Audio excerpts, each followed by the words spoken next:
برائے خوشنودی علی اور اولاد علی علیہ السلام پر اتفاق اور بلند سے بلند تر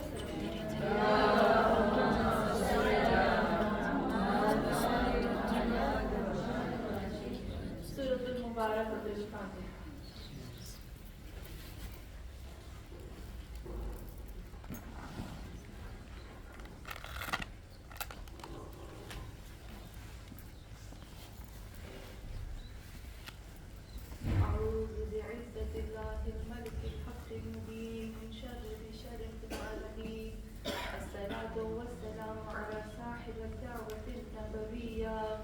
والدولة الحيدرية والعصمة الفاطمية والحلم الحسنية والشجاعة الحسينية والعبادة السجادية والمآثر الباقرية والآثار الجعفرية والعلوم الكاظمية والحجج الرزلية والجود التقوية والنقاوة النقوية والهيبة العسكرية والغيبة الإلهية القائم بالحق سواء.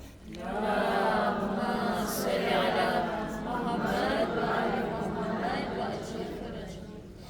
اللهم صل على فاطمة وأبيها وبعلها وبنيها وسر المستودع فيها بعدد ما أحاط به علمك سواء. اللهم صل على محمد وآل محمد وأجل فرجهم. أما بعد فقد قال الله تبارك وتعالى في قرآن مجيد ربنا لا تزغ قلوبنا بعد إذ هديتنا وهب لنا من لدنك رحمة إنك أنت الوهاب. صلوات. اللهم صل على محمد وآل محمد وأجل فرجهم. ہاں مومنان، ابھی جس آیت کی میں نے تلاوت کی وہ ہے سورہ آل عمران. ہم سب پڑھتے ہیں نا؟ وہ ہے سورہ آل عمران کی آیت نمبر 8، جس میں ہم پروردگار عالم سے کیا کہتے ہیں؟ ہم کہتے ہیں ربنا، اے میرے اللہ، ربنا ہب لنا من ازواجنا و ذریاتنا قرۃ اعین. ایک اور آیت جب ہم پڑھتے ہیں، یہ دو آیتیں ایک سی ہیں جو اگر ہم ان دو آیتوں کو اپنی ہر نماز کے بعد پڑھے نا تو جو بھی ہم اللہ سے مانگتے ہیں وہ دیتا ہے خدا. ہاں مومنان، ربنا هب لنا من ازواجنا و ذریاتنا قرۃ اعین وجعلنا، پھر یہ جو آیت ہے وجعلنا للمتقین اماما. تو خدا سے جب ہم یہ مانگتے ہیں نا تو ہماری ذریتوں کی بھی دعائیں قبول ہوتی ہے. اور جب ہم یہ مانگتے ہیں نا خداوند عالم سے کہ جب ہم کہتے ہیں ربنا لا تزغ قلوبنا بعد اذ ہدیتنا وہب لنا من لدنک، یہاں پر بھی اللہ سے یہ کہتے ہیں کہ اے اللہ ہمارے دلوں کو، ربنا لا تزغ، ہمارے دلوں کو جب تم نے ہدایت دے دی، حق پہ لگا دیا، تو تم ہمارے دلوں کو اب ہٹا، حق سے مت ہٹا. پتہ ہے یہ جو آیت ہے نا اس کے اندر کچھ خوبصورت الفاظ استعمال ہوئے، بہت ہی خوبصورت لفظ استعمال ہوئے. ربنا، یہاں کہتے ہیں ربنا، جب ہم کہتے ہیں نا ربنا تو اس کا مطلب ہوتا ہے کہ اے اللہ تم نے ہمیں سب میں تمہیں اتنا چاہتی ہوں کہ میں سب سے زیادہ تمہیں چاہتی ہوں، میں نے اپنی ہر چیز چھوڑ دی ہے تیری خاطر. جب ہم ربنا کہتے ہیں نا، آپ نوٹ کریے گا کافی جگہوں پہ ہم کہتے ہیں الہ اور کافی چیزوں پہ ہم کہتے ہیں رب. آپ نے فرق دیکھا ہے کہ کیوں ہم رب کہتے ہیں کبھی اور کب ہم الہ کہتے ہیں؟ کہاں رب کہتے ہیں اور کہاں الہ کہتے ہیں؟ کبھی آپ نے اس چیز کو نوٹ کیا؟ برائے خوشنودی امام زمان علیہ السلام پر بلند سے بلند تر صلوات. اللہم صل علی محمد وعلی محمد. ہاں مومنہ، جب آپ نے نوٹ کیا کہ کہاں ہم ربنا کہتے ہیں اور کہاں ہم الہنا کہتے ہیں؟ جب ہمیں کوئی دنیاوی چیز، کوئی ایسا مقصد جو بہت اہم ہوتا ہے اور واقعی جو جس میں مٹیریلسٹ بھی ہوتے ہیں ہم، جس میں ہم روحانی بھی ہوتے ہیں، جس میں ہم دنیاوی بھی ہوتے ہیں، جس میں ہمیں ساری چیزیں چاہیے ہوتی ہے، جس میں ہم یہ کہتے ہیں، یہ جو سب سے بڑا نوٹ ہے نا، جب ہم ربنا کہتے ہیں نا، اس کا سب سے مطلب یہ ہوتا ہے کہ اے اللہ تو میری تکلیف کو سمجھتا ہے، میری ضرورت کو سمجھتا ہے. جب ہمیں اپنی تکلیف، اپنی ضرورت، اپنی کیا کہتے ہیں اپنی حاجت جب اپنے رب کو سمجھانی ہوتی ہے نا، کہنے وہ تو سمجھتا ہے، لیکن تو اس وقت ہم رب کا لفظ استعمال کرتے ہیں، اور جب ہم رب کہتے ہیں نا وہ سب کچھ ہمیں دے دیتا ہے. جب ہم رب کہہ کر پکارتے ہم اس کو کہہ رہے ہوتے تیرے سوا ہمارا کوئی نہیں ہے. پھر اس کے بعد کہتے ہیں نا ربنا لا تزغ قلوبنا. یہاں پر لفظ کی میں کیوں میننگ میں چاہتی ہوں، میں جو کچھ لفظ ہے نا اس کی میننگ بتاؤں. مجھے نہیں پتا، لیکن میں قرآن کو نہیں پڑھ سکتی بغیر میننگ کے، بغیر سمجھے میں آگے نہیں جا سکتی. پتہ نہیں کیسے لوگ پڑھتے ہیں قرآن کو، لوگ سمجھتے نہیں ہیں، کیسے دعائیں پڑھتے ہیں ان کو سمجھتے نہیں. مجھے آج تک یہ چیز سمجھ نہیں آئی. تو ہاں مومنات، جب ہم کہتے ہیں نا ہاتھ اٹھا کر، جب ہر نماز کے بعد 3 دفعہ کہیں گے ربنا لا تزغ قلوبنا، کہتے ہیں لا تزغ. تو زغ کا مطلب ہوتا ہے زیغ، زاغ، زغ. اس کی میننگ ہوتی ہے، میں تھوڑا سا آپ کو سمجھاتی ہوں کہ رسول خدا صلی اللہ علیہ وسلم کے لیے خداوند عالم ارشاد فرماتا ہے، اللہ کہتا ہے کہ جب میرا محمد صلی اللہ علیہ وسلم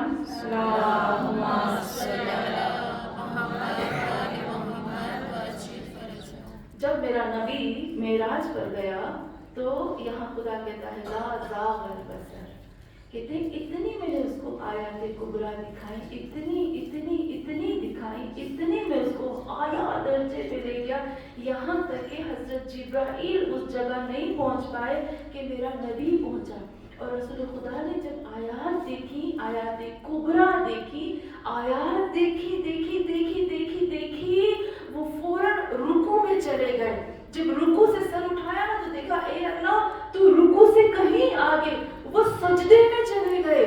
لیکن اس قدر ہم سوچ بھی نہیں سکتے کہ معراج تھی کیا، ہم سوچ بھی نہیں سکتے. لیکن اس کے باوجود بھی خداوند عالم کہتا ہے ما زاغ البصر، میرے نبی کی آنکھ زاغ نہیں ہوئی. یہ وہ زاغ ہے جو ہم اللہ سے مانگتے ہیں، لا تزغ قلوبنا، ہمارے دلوں کو زاغ نہ کر. تو ہاں مومنان، آپ کو پتہ ہے زاغ کی ابھی میں اس کی میننگ کروں گی تاکہ ہمارے لیے کلیئر ہو جائے. زاغ کی اصل میننگ ہوتی ہے حق سے ہٹ جانا. کسی چیز، کوئی چیز ہوتی ہے نا حق سے ہٹ جانا. اور جب خداوند عالم اپنے نبی کے لیے کہتا ہے ما زاغ البصر، تو اس کا مطلب ہے کہ جب ہم جاتے ہیں نا کہیں پر، کسی جگہ پر جاتے ہیں، میں آپ کو دیکھ رہی ہوں اور دیکھتے میں یوں کروں، آپ عجب ہو جاؤ گے نا. میں بار بار یوں کروں، میں بار کرتے یوں کروں.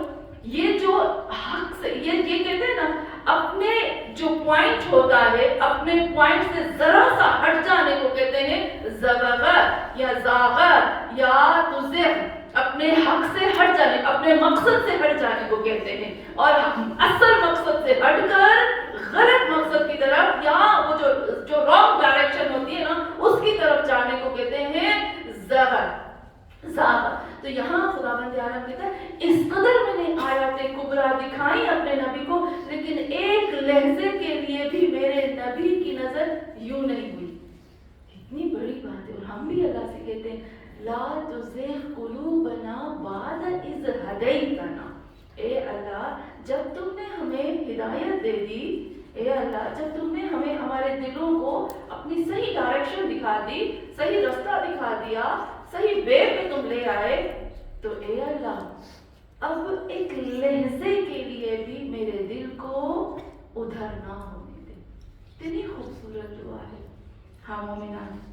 اور پھر آگے کہتے ہیں وَهَبْ لَنَا مِن لَدُنْكَ.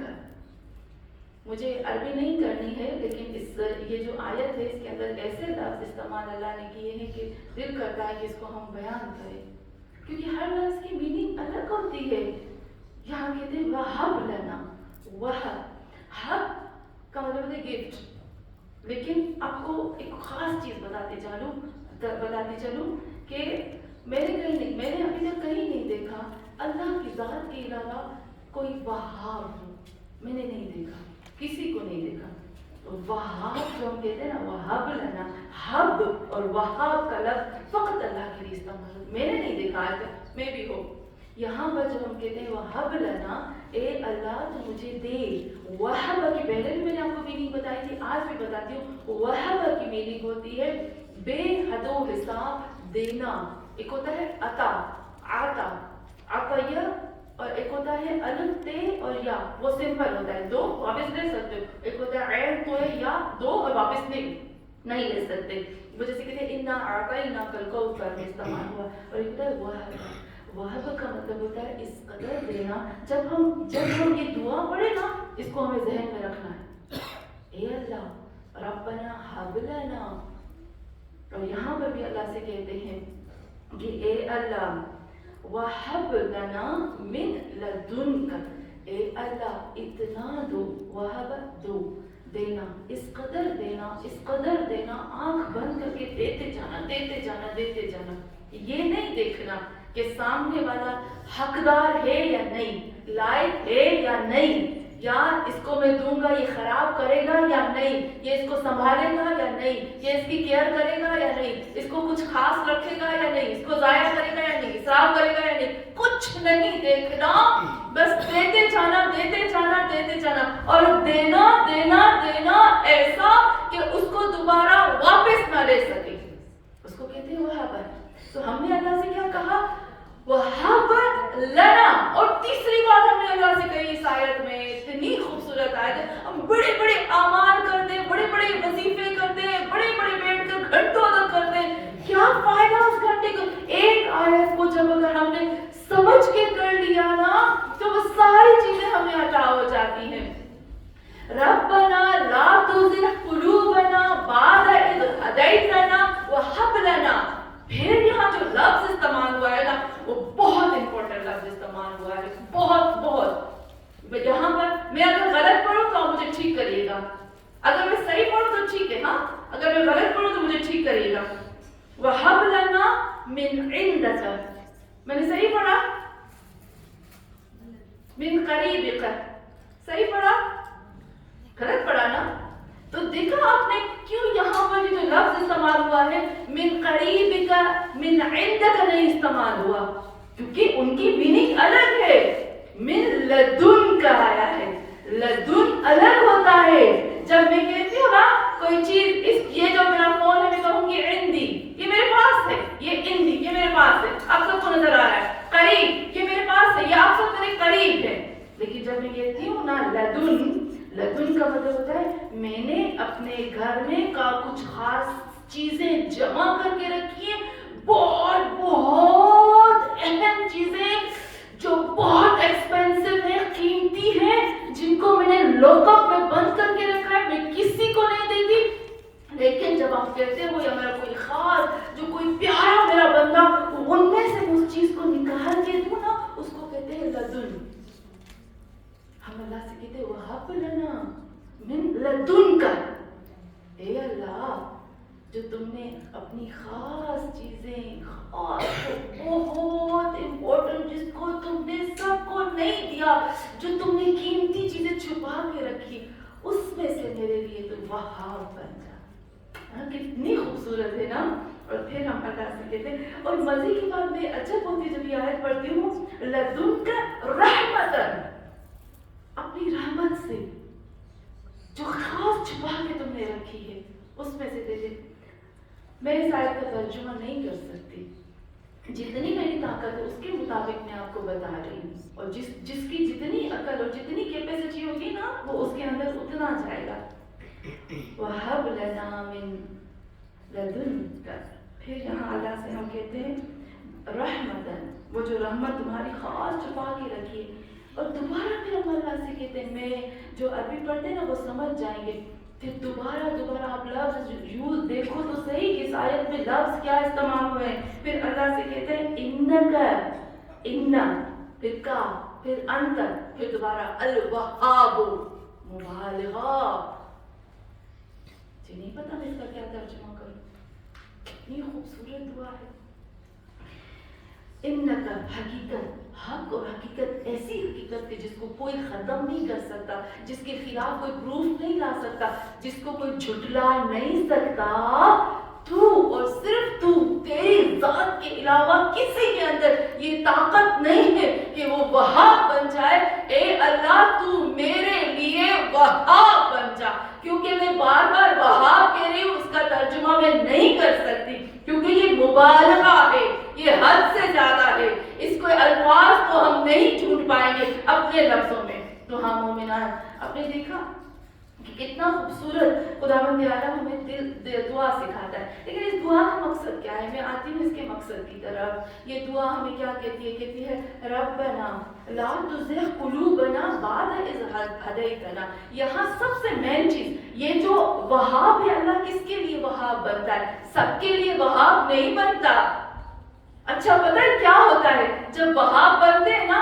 آپ جا کر سورہ زمر کی آیت نمبر 73 دیکھیے گا کہ جس میں رب کہتا ہے 72 یا 73 کہتا ہے کہ اللہ کہتا ہے جس کے لیے میں وہاب بن گیا اور جس کے میں نے دل کو تزغ نہ کیا، تو اللہ کہتا ہے وہ لوگ زمر کے حساب سے یعنی گروپ در گروپ جنت میں آئیں گے. اور پھر والباب وفتح باب، اور جنت کے دروازے، یعنی اس قدر خوبصورت اللہ کہتا ہے کہ وہ لوگ جن کے دل جو ہے وہ تزغ نہ ہوا، ایک لہجے کے لیے بھی راہ حق سے نہ ہٹا، تو اللہ ان کے لیے جنت، ایسی جنت تیار کرے گا کہ جب وہ جنت میں جائیں گے نا تو جیسے ہی وہ جنت کے سامنے آئیں گے، جنت کے پاس وہ کھڑے ہو کے درباری، اور جیسے ان کو دور سے دیکھیں گے ان کے لیے جنت کے دروازے کھولے جائیں گے.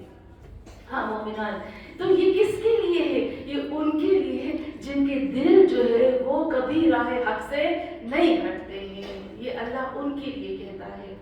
ہاں مومنان، ہم جب پڑھتے ہیں نا برائے خوشنودی محمد علی محمد، بلند سے بلند تر صلوات، اللہم صلی علی محمد وعلی محمد وعجل فرجہ. سورہ شورا میں بھی ہم پڑھتے ہیں، اور برائے خوشنودی علی اور اولاد علیہ السلام پر بلند سے بلند تر اللہم صلی علی محمد وعلی محمد وعجل. سورہ شورا میں بھی ہے، سورہ ابراہیم بھی ہے جس میں حضرت ابراہیم علیہ السلام نے دعا مانگی تھی. کہتے ہیں کہ یوم لا ینفع مال ولا بنون، وہ دن یوم لا ینفع، کوئی فائدہ نہیں دے گا، لا ینفع مال ولا بنون، کوئی مال، کوئی پراپرٹی، کوئی چیز، کوئی اولاد، کچھ بھی کام نہیں آئے گا. کون سی چیز کام آئے گی؟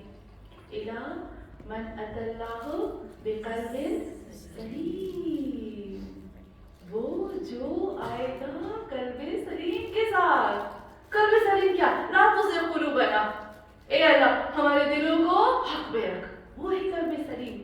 ہاں مومنان، تھوڑا سا میں آتی ہوں قلب کی طرف کہ ہم اپنے دل کو کیسے سیٹ کر سکتے ہیں. ہم سب کو پتا ہے کہ جب ایک بچہ قلب سلیم کی طرف، بہت باتیں کی گئی ہیں قلب سلیم کے بارے میں.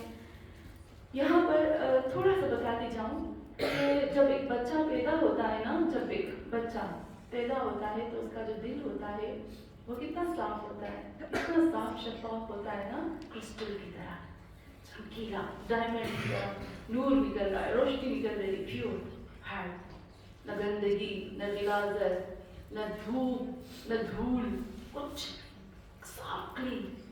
لیکن یہ بچہ جیسے جیسے بڑا ہوتا ہے پھر کیا کرتے ہیں؟ دو چیزیں آتی ہیں، اس کو آپ نوٹ کریں. ہم اپنے دلوں کو دو ایسی چیزیں ہیں جس کی وجہ سے ہمارے دل جو ہے وہ خراب ہو جاتے ہیں. ایک تو گھر کا ماحول، جو ہمیں گھر میں ماحول ملتا ہے، ماں باپ، فیملی. میں ہمیشہ یہ کہتی ہوں کہ کچھ بھی ہو، انسان کی زندگی میں سب پرابلمس وغیرہ ہوتے ہیں، لیکن اپنے بچوں کے دلوں میں نفرتیں نہیں ڈالنی چاہیے. اپنے بچوں کے دلوں میں ایسی چیزیں نہیں ڈالنی چاہیے کہ ان کو رشتوں سے بھروسے اٹھ جائیں. ماں باپ کو نہیں چاہیے کہ وہ بیٹھ کر اپنے بچوں کو ٹیچ کرے، لیسن دے، فلانا ایسا، فلانا ایسا، فلانا ایسا، فلانا ایسا. کبھی نہیں کہنا چاہیے. بچوں کے دل کرسٹل کی طرح صاف شفاف ہوتے ہیں. ہم کیوں ان کو گندا کر رہے ہیں؟ کیوں ان کے اندر غلاظتیں ڈالتے ہیں؟ ایک ماحول، اور وہی اپنے گھر کا ماحول، ماں باپ، فیملی. اور دوسرا آتا ہے کہ خود ہم کیا کرتے ہیں اپنے دل کے ساتھ، ہم نے کیا کیا ہے اپنے دل کے ساتھ. ہم مومنان، بہت خوبصورت عالم نے ایک بات کی، مجھے بہت اچھی لگی ان کی بات. کہتے ہیں کہ ہمارا دل جو ہے نا وہ سب سے قیمتی چیز ہے. آپ نے قرآن کی آیت پڑھی ہوگی آپ میں قرآن کی آیت پڑھتی ہوں ماشاء اللہ سے میں دیکھ رہی ہوں کچھ لوگ جب میں قرآن کی آیت پڑھ رہی ہوں تو مسکرا کے یوں کر رہے ہیں، جیسے لگتا ہے ان کو سمجھ میں آ رہا ہے، ان کو آتی تو دل خوش ہو جاتا ہے ایک دم۔ ہاں مومنات، قرآن کی آیت ہے کہ جب ہم قبر میں جائیں گے نا تو ہم سوچتے ہیں کہ قبر میں جو عذاب ہوگا قبر کا وہ ایسے ہوگا، من ربک، تمہارا رب کون ہے، آرام سے بس کیا کہتے ہیں منکر نکیر سراہنے بیٹھیں گے اور پوچھیں گے وہی تمہارا رب قبر میں بیٹھ کے آرام سے جواب دیتی جاؤں گی۔ ایسا نہیں ہوتا، یہ جو تصور ہے نا وہ تھوڑا سا الگ بھی ہوتا ہے، کچھ لوگوں کے لیے آتا ہے۔ اس روایات میں ملتا ہے کہ کچھ لوگوں کے لیے اللہ کرے کہ ہم ان میں سے قرار نہ پائیں، اللہ کرے ہم ان میں سے قرار پائیں کہ جن کے حساب کتاب کے بغیر اللہ کہتا ہے وَادْخُلُوا فِي عِبَادِي وَادْخُلُوا جَنَّتِي۔ ہاں مومنات، کہتے ہیں کہ جب منکر نکیر آتے ہیں نا لاش کے اوپر قبر میں، اس وقت اللہ سے کہتے ہیں اللہ ہم کیا کریں؟ آپ کو یاد ہوگا میں نے آپ کو بتایا تھا رقیب اور عتیق، اور پھر میں نے آپ کو ایک اور 2 فرشتے بتائے تھے جن کا نام تھا خلاق اور زاجر۔ کس کو یاد ہے خلاق اور زاجر؟ خلاق اور زاجر سیم منکر نکیر کی طرح ہے۔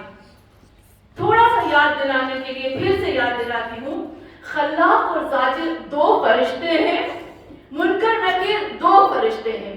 خلاق اور زاجر جب بچہ ماں کے پیٹ میں ہوتا ہے نا تو خلاق اور زاجر ماں کے پیٹ میں داخل ہوتے ہیں، منکر نکیر جب بندہ مرتا ہے نا تو قبر میں نازل ہوتے ہیں۔ خلاق اور زاجر کس طرح سے آتے ہیں؟ آپ نے کبھی سوچا کہ ایک بچہ جو گوشت کا لوتھڑا ہے نا، خدا کہتا ہے مضغۃ، پھر اللہ خود کہتا ہے نطفہ، پھر مضغہ، پھر اللہ کہتا ہے کہ میں نے اس مضغے کو کیا کہتا ہے کسوت، میں نے اس کو چادر چڑھائی اس کے ہڈیوں کے اوپر، پھر کہتا ہے احسن الخالقین۔ یہ کیسے ہو گیا کہ گوشت کے لوتھڑے کے اندر آنکھ آ گئی، وہ آنکھ جو دیکھتی ہے، وہ کان جو سنتا ہے، وہ زبان جو بولتی ہے۔ کبھی آپ نے سوچا کہ گوشت کے لوتھڑے میں یہ سب چیزیں کیسے نکل کے آ جاتی ہیں؟ یہ خلاق آتا ہے۔ میں پہلے بتا چکی تھی، پھر سے ریپیٹ کرتی ہوں کہ خلاق جو ہوتا ہے وہ آتا ہے جب بچہ ابھی اس کے اندر روح نہیں ایکٹیو ہوئی ہوتی، وہ آتا ہے ماں کے پیٹ میں اللہ کے حکم سے۔ امام جعفر صادق علیہ السلام کی حدیث ہے، اللہ سے کہتا ہے اللہ میں کیا کروں؟ اللہ کہتا ہے اس کے ناک اور نقش بناؤ، پھر اس کو آرگنائز کرو، پھر کہتے ہیں وَسَوَّيْتَهُ، اس کو سوا کرو، پراپر طریقے سے اس کے باڈی پارٹس بناؤ۔ اللہ کیا کروں؟ اس کے چہرے کے ناک نقش بناؤ۔ ہم کہتے ہیں نا، آپ دیکھو جب بچہ پیدا ہوتا ہے تو ہم کہتے ہیں نا ہاں یہ تو نانی جیسا ہے، اس کی ناک تو دادی جیسی ہے، اس کے کان تو دادا جیسے، کہتے ہیں کہ نہیں کہتے ہیں نا، ہوتا بھی ہے۔ تو یہاں پر خلاق جب پوچھتا ہے اللہ میں اس کے ناک نقش کیسے بناؤں، تو خدا کہتا ہے اس کے ننیال کی طرف بھی دیکھو، اس کے ددیال کی طرف بھی دیکھو، تو ان میں سے کچھ چیزیں لے کر اس بچے میں ڈال دو۔ پھر خدا سے کہتا ہے خدا میں نے ابھی اس کو تو بنا دیا، کیا کروں؟ اللہ کہتا ہے اس کی تقدیر لکھو۔ کہاں سے تقدیر لکھو؟ آپ نوٹ کریے گا، احادیث میں ملتا ہے کہ جب ایک عورت کو جو شروع کے دن ہوتے ہیں نا، جب پیٹ سر ہوتی ہے، جو پہلے مہینے ہوتے ہیں، احادیث میں کہ عورت سے کہو وہ زیادہ سجدے کرے، ہے نا؟ کیوں؟ کیونکہ خلاق جب اللہ سے پوچھتا ہے اللہ اس کی تقدیر، اس کا موت، اس کا رزق، اس کی زندگی یہ کیسے لکھوں؟ خدا کہتا ہے اس کی ماں کی پیشانی میں نے لکھا ہوا ہے، اس کی پیشانی سے نکالو۔ کیوں کہتے ہیں کہ 80%، اب کہتے ہیں نا 80% 50% جو بچے کی تقدیر ہوتی ہے وہ ماں باپ کے ہاتھ میں ہوتی ہے۔ خدا کہتا ہے اس کی پیشانی سے نکالو، وہ نکالتا ہے ماں کی پیشانی سے۔ اب ماں فلمیں دیکھے گی، ماں غیبت کرے گی، ماں کے دماغ میں اگر نیگیٹو چیزیں ہوں گی تو وہ ساری ماں ٹرانسفر ہوگی نا، اس لیے کہتے ہیں سجدے کرے ماں۔ تو ہاں مومنان، پھر وہ اللہ سے کہتا ہے اللہ کیا کروں؟ اللہ کہتا ہے اس کی تقدیر لکھی، اللہ ہاں اسٹیمپ مارو، سگنیچر لو، ایک پیپر اس کی پیشانی میں رکھو، ایک پیپر لے کر، میں اپنی زبان میں اس کو بتاتی ہوں، ایک یہاں رکھو اور ایک لے کر آؤ۔ ہاں مومنات، زاجر کیا کرتا ہے؟ زاجر جب سوور کا وقت آتا ہے نا بچے کے باہر آنے کا، آپ نے دیکھا 9 مہینہ وہ جو بچہ ماں کے پیٹ میں آرام سے رہا، اچانک سے باہر دھڑم کر کے نکل آیا، کیسے؟ کیونکہ زاجر کو اللہ بھیجتا ہے کہ جاؤ اس ماں کے پیٹ میں اور اس کو پش کرو، بچے کو اس کو نکالو، کہ کیوں؟ کیونکہ اس عورت کو درد نہ ہو. جب یہ مہینے ہوتے ہیں نا، یہ فرشتوں کا آنا جانا ہوتا ہے عورت کے پیٹ میں، اس لیے کہتے ہیں کہ اس عورت کی دعا اور بد دعا دونوں قبول ہوتی ہیں. اور سواوڑ کے وقت بھی کہتے ہیں نا، اس لیے اس کی دعا اور بد دعا دونوں قبول ہوتی ہیں. یہ خطرناک، کیونکہ زاجر اس کو بہت جوش میں ہوتا ہے. بچے کو تو بچہ بہت جوش میں مانگتی ہے نا، وہ زاجر فوراً آمین کرتا ہے، اللہ تک پہنچاتا ہے اس کی بول کو. تو ہاں مومنات بالکل اسی طریقے سے منکر نکیر ہمارے، اللہ نہ کرے کہ ہمارے جو بھی، اللہ کرے کہ ہم ان مومنین میں سے قرار پائیں کہ خداوند عالم وہی کہتے بغیر حساب کتاب کے اللہ میں بھیج دے، کیونکہ وہ غفور الرحیم ہے نا. ہاں مومنات، پھر وہ منکر نکیر آتے ہیں اس میت کے پاس اور پھر وہاں سے حساب کرتے ہیں. اللہ سے کہتے ہیں اللہ کیا کرے، بالکل ابھی جیسے بالکل کہا میں نے، بالکل میچ ہوتا ہے پراپر نہیں. آپ نے دیکھا پیدا ہوتے بھی 2 فرشتے، مرتے بھی 2 فرشتے. پھر وہ پوچھتا ہے اللہ سے، پوچھتے ہیں کہ اللہ کیا کرے.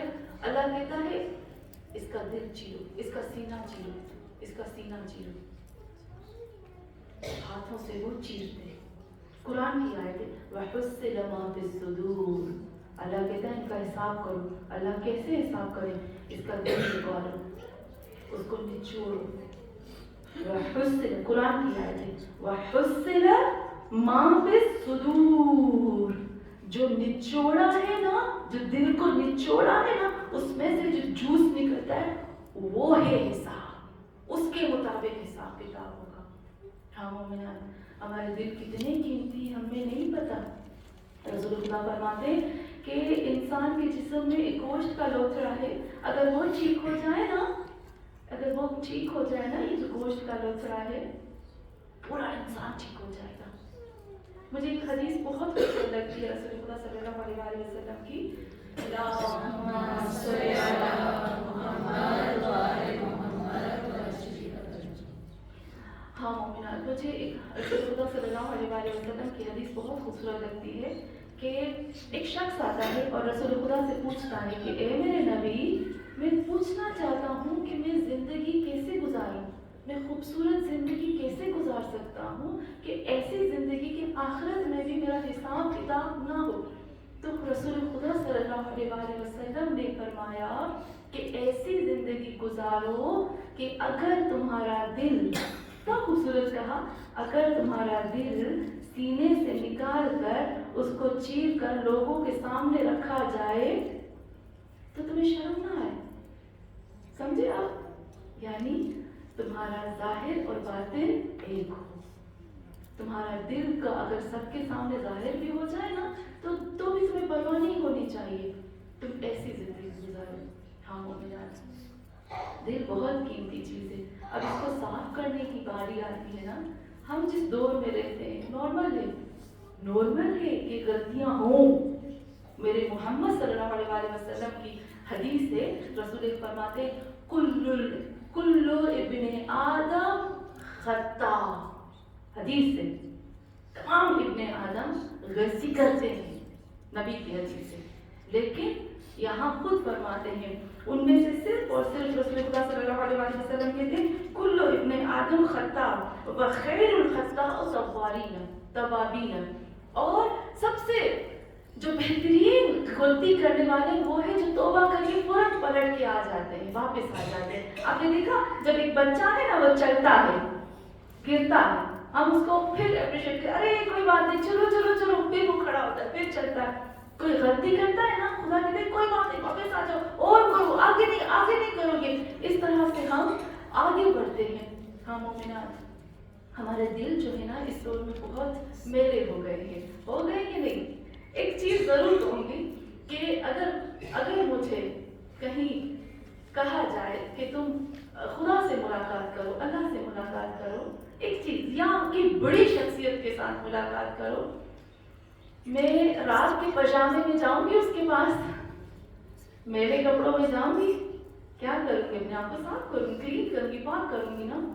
تو جب ہم اللہ سے، رسول سے، امام سے ملاقات کے لیے جاتے ہیں تو کیا ہمیں اپنے دلوں کو پاک نہیں کرنا چاہیے؟ کیونکہ وہ دل دیکھتے ہیں، وہ ظاہر نہیں دیکھتے.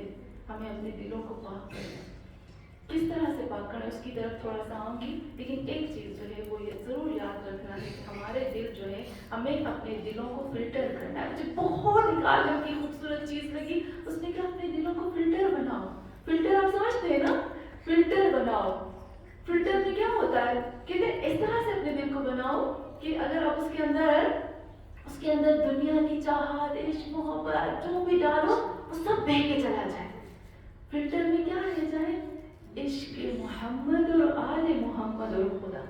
بس جب فلٹر میں یہ چیز رہ جائے گی نا، باقی گندگی نکل گئی، تو دیکھیے آپ کا دل جو ہے کرسٹل ہو جائے گا. وہ اتنا خوبصورت کہتے ہیں کہ اپنے دل کو کرسٹل بناؤ، اپنے دل کو پاک اور صاف بناؤ، کیونکہ دل دیکھے جاتے ہیں، وہ ہمارے ظاہر کو نہیں دیکھتے ہیں. ہاں مومنان، کل بھی میں نے آپ کو بتایا تھا، اگر کوئی سب لوگ تو نہیں تھے، میں نے قرآن کی آیتیں بھی بتائی تھی کہ جس میں خداوند عالم قرآن میں کہتا ہے کہ اللہ نے ہمارے ساتھ ایک فرشتے کو خلق کیا ہے جس کا نام ہے قرین. قرین ایک فرشتہ ہے. سورہ زخرف میں بھی اللہ نے کہا ہے، سورہ مریم میں بھی اللہ نے کہا ہے، سورہ نساء میں بھی اللہ نے کہا ہے کہ جب ایک انسان پیدا ہوتا ہے نا تو اس کے ساتھ ایک فرشتہ نہیں، ایک شیطان خلق ہوتا ہے. اس شیطان کا نام ہے قرین، اور وہ جو قرین ہے وہ ہمارے ساتھ پیدا ہوتا ہے. اس کا نام جو ہم کہتے ہیں نا شیطان ہوتا ہے ہمارے ساتھ، ایک یہاں ہمارے نفس کے علاوہ وہ جو قرین ہے وہ ہمارے ساتھ پیدا ہوتا ہے. اس کو میرا سب پتا ہے، سب چیزیں میری پتا ہے. اور وہ جو قرین ہے نا وہ شیطان، ہمارا سیکرٹ اس کو پتا ہے کیونکہ وہ میرے ساتھ پیدا ہوا ہے، مرے گا بھی میرے ساتھ. وہ شیطان ہم کو بھڑکاتا ہے، وہ ہمارے دل کو گندا کرتا ہے. ایک صحابی رسول تھے، وہ ایک دفعہ بیٹھے ہوئے تھے اور انہوں نے کیا دیکھا، وہ دیکھتے ہیں کہ ایک اچانک سے ایک شخص اس کے سامنے ظاہر ہوا اور اس کے ساتھ باتیں کرنے لگا. وہ عجب ہو گیا کہ وہ شخص جو تھا وہ سیم اس کی شکل کا، سیم اس کے جیسا، اس کا چہرہ، اس کا پوری باڈی، ہر چیز اس کے جیسی. اچانک سے اس نے کہا کہ تم کون ہو، لیکن وہ اتنا کمزور ضعیف ہو گیا تھا. تو اس صحابی رسول نے اس کو پوچھا کہ تم کون ہو. اس نے کہا تم نے مجھے نہیں پہچانا، میں تمہارا قرین شیطان ہوں، میں تمہیں بھڑکاتا ہوں، میں تمہیں تمہارے دل کو گندا کرتا ہوں. لیکن جب تم میرا کہنا نہیں مانتے، تم اپنے دل کو فلٹر کرتے ہو، اپنے دل کو پاک کرتے ہو، میں کمزور ہوتا جاتا ہوں، کمزور. اور جو ہی تم اپنے دل کو گندا کرتے ہو، جو ہی تم اس کے اوپر میری بات کو مانتے ہو، میں اور مضبوط سے مضبوط ہو جاتا ہوں. ہاں مومنان، وہی کہوں گی کہ ہمارا دل جو ہے نا وہ زخمی ہو چکا ہے اس دور میں. وہی کبھی غصہ ہے نا، دل میں کتنی چیزیں آتی ہیں، کافی چیزیں. اللہ کا شکر ہے کہ ہمارے پاس شرک نہیں ہے، لیکن شرک خفی ہے، ریاکاری ہے، لوگوں کو دکھانے کے لیے ہے، غصہ. سب سے بدترین چیز جو ہمارے دل کی ہے نا وہ غصہ ہے. آپ نیوز پڑھتے ہوں گے، دیکھتے ہوں گے، ہر جگہ پر آپ کو یوٹیوب میں، انٹرنیٹ میں تو آپ کھولتے ہوں گے، کتنے قتل ہوتے ہیں غصے کی وجہ سے، کتنی قتل جو ہے وہ غصے کی وجہ سے ہوتا ہے. یہ دل کی بیماری ہے نا. ہاں مومنان، یہ جو دل ہے نا ہمارا، پھر سے کہوں گی کرسٹل کی طرح ہے، اور پھر اس کو ہمیں محفوظ رکھنا ہے. ایک ضرور چیز یاد رکھیے گا کہ جو انسان، میرے حبیب خدا کی ایک حدیث ہے، میں چاہتی ہوں میں آپ کے ساتھ شیئر کروں، بس تھوڑی 5 منٹ میں پھر مسائل کی طرف آتی ہوں. میرے محمد صلی اللہ علیہ وسلم کی حدیث ہے کہ یہ جو آپ دل کو پاک کرتے ہو نا، اور صحیح بات پہ جانا اور صحیح جگہ پہ جانا مشکل ہے، بہت مشکل ہے، بہت مشکل ہے. ایک چیز آپ بتاؤ کہ جب ہم ابا اور یہ سب پہن کر کسی فرانس یا کسی ایسے امریکہ یا کسی جگہ پہ جاتے ہیں تو لوگ ہمیں اسٹرینجر کی طرح دیکھتے ہیں نا، عجیب نظروں سے دیکھتے ہیں نا کہ یہ لوگ عجیب، یہ مسلمان ایسے دیکھتے ہیں جسے خدا نہ خواستہ ابھی ہم سوئسائڈ بمر ہو جائیں گے، ابھی ہم بم پھوڑ دیں گے. کیوں لوگ ہمیں اس نظروں سے دیکھتے ہیں؟ کیونکہ میں آپ کو حدیث بتاؤں نا، مجھے نہیں پتا، میں نے جب وہ حدیث پڑھی، جب سے میں نے وہ حدیث پڑھی، پہلے کافی سال پہلے پڑھی تھی، اور پھر اب میں نے جب یہ حدیث پڑھی نا میرے دل کو کچھ ہو رہا تھا. محمد صلی اللہ علیہ وسلم فرماتے ہیں، برائے خوشنودی رسول اللہ صلی اللہ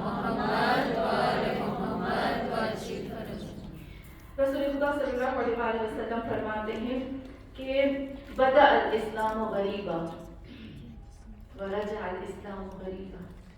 میرا اسلام جو ہے نا وہ بہت اکیلا غریب، جسے کہتے ہیں نا بہت اکیلا تنہا اسٹرینجر کی طرح ابھرا تھا. جب اسلام آیا تھا نا تو لوگ اس کی مذاق اڑاتے تھے، اس پہ ہنستے تھے، ان کے اوپر گندگی پھینکتے تھے، ان کو دھکے دیتے تھے، ان کو اکیلا سمجھتے تھے اور ان کے پاس نہیں جاتے تھے، ان سے چھپتے تھے، ان سے بھاگتے تھے. خود رسول خدا نے فرمایا اس قدر خوبصورت حدیث ہے کہ بدل اسلام غریبا ورجع غریبا، اور پھر کہتے ہیں طوبى المسلمین غریبا. اس قدر خوبصورت حدیث ہے کہ میں کاش میں اس پہ پوری مجلس پڑھتی. رسول خدا کہتے ہیں میرا اسلام غریب تھا، اکیلا تھا، تنہا تھا، اسٹرینجر تھا اور اجنبی کی طرح ابھرا. لوگوں نے اس کو اجنبی کیا، مہدی تک وہ اجنبی رہے گا اور لوگ جو مسلمان ہوں گے نا اس سے لوگ بھاگیں گے، تنہا چھوڑیں گے اور اس طرح سے اس کو اجنبی کریں گے، وہ اسٹرینجر کی طرح لوگ ان سے بھاگیں گے. لیکن توبہ پاک ہے وہ لوگ جن سے جو اسلام کی خاطر ایسے ہو کر لوگ بھاگیں گے، مذاق اڑائیں گے، کچھ بھی کریں گے لیکن وہ ان کی پرواہ نہیں کریں گے. میں سلام کرتا ہوں مسلمانوں، میرے حبیب کی حدیث ہے. اور ہم دیکھتے ہیں خود خدا کی طرح رسول کی طرح آسان نہیں ہے، مشکل ہے. آپ خود دیکھو، ہم اپنے دل کی طرف آتے ہیں. پھر ختم کرتی ہوں میں اس ٹاپک کو، ہمارے پاس ٹائم نہیں، کاش ہم اس سے زیادہ باتیں کر سکتے. یہاں پر کہتے ہیں اپنے دل کو کرسٹل بناؤ، لیکن اس کے بنانے کے لیے ہمیں محنت کرنی ہوتی ہے، مشکل ہے، آسان نہیں ہے. میں کیونکہ لگتا ہے یہ آسان ہے، بات کرنے میں بولنے میں بڑا آسان ہے، لیکن جب ہم پریکٹیکلی کرتے ہیں نا تو نہیں ہوتا. ہاں مومنات، سب سے پہلے جب ہم اپنے دل کو پاک کرتے ہیں نا تو اس کے لیے علم چاہیے، علم چاہیے. اگر آپ چاہتے ہیں کہ میرا دل جو زخمی ہو گیا ہے، ایک چیز میں آپ کو ضرور بتاؤں گی، اس کو آپ نوٹ ضرور کریے گا گھر جا کر. ہم جب اپنے دل کے اوپر بہت زیادہ اس کی گندگی، غلاظت، نجاست، کیا ہے؟ حسد نجاست ہے، غیبت، حسد، غصہ، ریونج، انتقام لینا، انتقام کی خواہش جاگنا خطرناک ہے ہمارے دل کے لیے. پتہ ہے آپ کو ہمارا دل زخمی ہو جاتا ہے، زخمی، حدیث میں ہے آپ کا دل زخمی ہو جاتا ہے. خود آپ کے لیے تکلیف دہ ہے. جب دل زخمی ہو گیا تو اس میں وائرس آ جاتا ہے، اور جب وائرس آتا ہے تو انفیکشن ہو جاتا ہے، اور جب انفیکشن آ جاتا ہے نا تو پھر کینسر ہو جاتا ہے. پھر کینسر کے بعد کوئی علاج نہیں رہتا.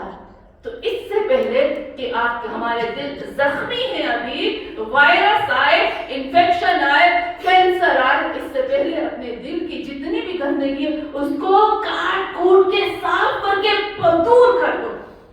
یہاں روایت میں ملتا ہے نا کہ کون سی چیز جو ہے وہ دل کو صاف کرتی ہے. سب سے پہلے وہی میں آپ کو کہوں گی کہ ہمیں مضبوط رہنا، اللہ کے لیے مضبوط رہنا، رسول کے لیے. ایک چیز مجھے نہیں سمجھ میں آتی کہ جب ہم باہر جاتے ہیں اپنا دکھاوا کرتے ہیں، یہ دل کی بیماری ہے.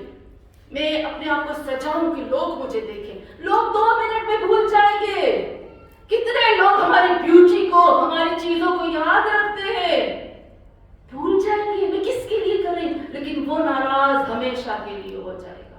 تو بہتر ہے نا اس کو راضی کرو. کن لوگوں کے پیچھے ہم چاہتے ہیں جو ہمارے ہے ہی نہیں. ہاں مومنات، اپنے دل کو ایک تو علم دو، اور وہ علم جو ہے اس کے اوپر پریکٹس کرو. ایک یہ حدیث میں ملتا ہے. دوسری چیز، 3 چیزیں بتاؤں گی، ختم کروں گی یہاں پر. ایک علم لو، علم کے اوپر پریکٹس کرو، عمل کرو. یہ ہوتا ہے کہ ہم علم لیتے ہیں، وہ علم جو خالی علم ہوتا ہے نا وہ سب سے زیادہ ڈینجرس ہوتا ہے، سب سے زیادہ تکلیف دہ وہ ہوتا ہے. اور دوسری چیز میں آتی ہوں کہ اپنے دوست اچھے بناؤ، جو ساتھی جن کے ساتھ رہتے ہو نا آپ وہ اچھے بناؤ. کیونکہ ایسے نہ ہو کوئی ایسا لہجہ آ جائے کہ آپ کا دوست آپ کا برین واش کر کے آپ کے دل کو گندا کر دے. اور تیسری چیز میں آتی ہوں وہ ہے قرآن. ہم نے کتنا قرآن کا حق ادا کیا، ہم نے کتنی قرآن کو خود سے سمجھنے کی کوشش کی ہے. حساب ہوگا. رسول خدا فرماتے ہیں نا، قال الرسول یا رب ان قوم اتخذ هذا القرآن مہجورا. میرا نبی ہم سے یہاں گلے سے پکڑ کے پوچھے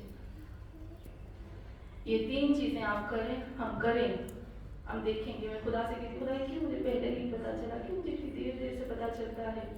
ہاں مومنات، جب ہم نے علم لیا، عمل کیا، دوست اچھے بنائے، اور ایسے دوست جو میرے برین کو واش نہ کر سکے، جو میرے دل کو کنٹرول نہ کر سکے، جو دل کو گندا غلیظ نہ کر سکے، جو میرے دل کے اندر کووڈ نہ دے سکے.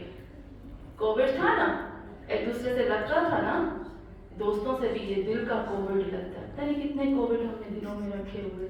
تو ہاں مومنات، دل جب اس طرح سے ہم یہ 3 چیزیں کرتے ہیں نا، تو دل کے اندر بصیرت پیدا ہوتی ہے. بصیرت کیا ہے؟ بصیرت ایک ایسی چیز ہوتی ہے جو وقت پہ کام آتی ہے. دل کی بصیرت وہ ہوتی ہے جو انسان کی زندگی میں بس 2 منٹ میں مسائل کی طرف آتے ہیں. انسان کی زندگی میں کچھ ایسے لمحے، کچھ ایسی چیزیں آتی ہیں جو ان کو فوراً فیصلہ کرنا ہوتا ہے. اگر اس نے وقت پہ صحیح فیصلہ کیا نا تو صحیح چیز ہوتی ہے، اگر وقت پہ غلط فیصلہ کیا نا تو پورا تباہ. یہ ہر انسان کی زندگی میں آتے ہیں، وہ لمحات آتے ہیں، حدیث میں یہ آئیں گے، پر صحیح فیصلہ وہ کر پائے گا جس کا دل بصیرت والا ہوگا. ہاں مومنات، یہاں روایات میں ملتا ہے کہ ایک صحابی ہیں امام حسین علیہ السلام کے، جس کا نام تھا تیمار. اور وہ جو صحابی ہیں وہ بہت ترمان بن عدی، وہ صحابی جو ہے وہ بہت ہی بہترین صحابی تھے. مولا کائنات امیر المومنین علی علیہ السلام نے جنگ میں کہا تھا اس صحابی سے کہ معاویہ کے ساتھ کون جا کے بات کرے گا، کون ہے جو معاویہ کے سامنے جائے. تو وہ صحابی جو تھے جس کا نام چرما تھا، وہ کہتے ہیں کہ مولا علی کو میں جاؤں گا، اور بہت بڑے شاعر تھے. میں صرف اتنا بتاتی ہوں، یہ صرف اس لیے کہ اگر ہمارا دل بابصیرت ہوگا نا تو ہم وقت پہ صحیح فیصلہ کر پائیں گے. وہ جو صحابی ہے ان کو مولا کائنات نے کہا تم جاؤ، اس نے کہا ہاں. اس نے سب ڈر رہے تھے معاویہ کے محل میں جا کر اس نے معاویہ کی بہت انسلٹ کی، اس کو بہت ذلیل کیا اور اس کو اپنی جگہ پر بٹھا دیا، اور مولا کائنات کا جو مقام تھا اس کو ایسے بیان کیا کہ پوری دنیا عجب ہو گئی. جب یہ صحابی کے بارے میں ملتا ہے، اتنا بڑا صحابی، جب کربلا کا وقت آتا ہے اس کے بارے میں ملتا ہے کہ جب امام حسین علیہ السلام کوفہ جا رہے تھے تو اس وقت یہ کوفے سے واپس آ رہا تھا، رستے میں امام حسین ملے. اس نے امام حسین سے کہا مولا اب نہ جاؤ، مولا اب کوفے میں نہ جاؤ، وہ لوگ بے وفا ہے. مولا ابن زیاد نے ہر کنٹرول لے لیا ہے، مولا واپس چلے جاؤ. امام حسین نے کہا نہیں، میں واپس نہیں جا سکتا، میں اب یہاں آ گیا ہوں. اس نے کہا ٹھیک ہے مولا، میں آپ کے ساتھ آتا ہوں. اس نے سچ کہا تھا، میں صرف تھوڑی بات بتاتی ہوں. اس نے کہا ٹھیک ہے، لیکن اس نے کیا کہا؟ اس نے کہا مولا میں کوفے سے کچھ چیزیں لی ہیں اپنے بچوں بیویوں کے لیے، میں اپنے قافلے والوں کے پاس یہ چیزیں چھوڑ کے ابھی آتا ہوں آپ کے پاس. وہ جیسے گیا چیزیں چھوڑنے کے لیے، وہ جیسے واپس آتا ہے نا کربلا میں، تو اس نے دیکھا کہ عمر سعد ابن سعد کی جتنے بھی لوگ تھے اس کو گھیر لیا، آگے نہیں جانے دیا. اس نے کہا مجھے جانے دو، مجھے امام حسین کے ساتھ ملا. کہاں امام حسین؟ امام حسین تو شہید ہو چکا اور ان کا سر جو ہے وہ نوکے نیزے میں بلند ہو چکا. ہاں اس نے صحیح وقت میں صحیح اسٹیپ نہیں اٹھایا. بصیرت اس کو کہتے ہیں. ہم لوگ آ گئے ہیں کربلا میں، کہتے ہیں نا اربعین آ گئی. اللہ حسین، بڑا دل کرتا تھا کہ کاش اربعین آپ کے حرم میں ہوتی. حسین، جس طرح سے زینب نے اربعین کو آپ کے حرم میں کیا تھا، کاش ہم بھی کرتے. آئے ہم اپنے دلوں کو تھوڑی دیر کے لیے کربلا لے جائیں. تھوڑی دیر کے لیے آنکھیں بند کر کے سوچو کہ ابھی ہم جا رہے ہیں ابا عبداللہ حسین کے حرم میں. یا حسین، یا حسین، ہم آپ کی غربت کو نہ بھول سکے. یا حسین، ہم آپ کی ننھی سکینہ کو نہ بھول سکے. اگر تاریخ لکھتی ہے کہ جب لٹا ہوا قافلہ چلا تھا نا کربلا سے کوفہ سے شام، ایک ننھی سی بچی تھی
یزید کی دربار میں بیویاں آئی تھی نا، تو اس وقت یزید نے سب کے سامنے تشت میں سر حسین رکھا اور حسین کے سر پر چھڑی مار کر سکینہ دیکھتی رہی۔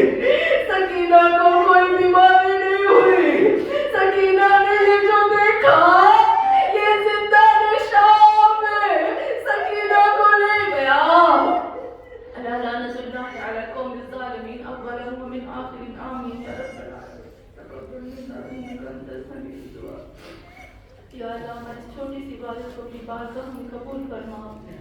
خدایا میں تجھ سے دعا کرتی ہوں کہ خدایا تجھے قلب سید ساجدین کا واسطہ ہے، اے اللہ میں تھوڑے سے غم اس لیے پڑھ رہی ہوں کہ تاکہ ہماری آنکھ میں آنسو آ جائے اور آنسوؤں کے صدقے میں ہماری دعا کو قبول کرنا۔ ہاں مومنان یہ 2 لفظ میں پڑھتی ہوں، اگر جہاں آپ کے دل میں کچھ محسوس ہونا تکلیف فوراً دعا مانگنا، کہ یہ گھڑی ہوتی ہے قبولیت کی۔ تاریخ لکھتی ہے کہ جب اسیروں کو اجازت ملی نا شام سے کربلا جانے کی، مدینے جانے کی، تو سید ساجدین نے بیوی رباب کو لیا۔ کیا کہتے تاریخ لکھتی ہے کہ جب قافلہ چلا نا تو رباب نہیں مل رہی۔ شام میں سید ساجدین جب ڈھونڈنے نکلے نا تو دیکھا کہ رباب ایک ننھی سی قبر ہے جس کے اوپر کہتی ہے بیٹا سجا میری تو 2 قیمتی چیزیں تھی، ایک تو علی اصغر، ایک ہے سکینہ، میں اس کو شام میں چھوڑ کے جاتی۔ سید ساجدین سکینہ کی قبر پہ بیٹھ کے کہتے ہیں سکینہ کہتی تھی نا کہ آزاد کب ہو گئے، اٹھو دیکھو آزاد ہو گئے، کہتی تھی نا میرے گلے کی رسی چھڑاؤ، دیکھو گلے کی رسی چھوٹ گئی۔ یا اللہ تجھے سید ساجدین کے دل کا واسطہ ہے، جس دل سے سید ساجدین گئے، یا اللہ ہمارے دلوں کی ہر حاجت کو پورا فرما، ہماری مشکلات کو حل فرما۔ ہم سب ماؤں کے اٹھے ہوئے ہاتھوں کو بیوی رباب کے صدقے میں اے اللہ ہمارے ماؤں کی اٹھے ہوئے ہاتھوں کو ہماری حاجتوں سے بھر دے۔ تو وہاب ہے نا، تجھ سے کیا بعید ہے۔ اور اے اللہ ہمارے امام مہدی آخر الزمان کا ظہور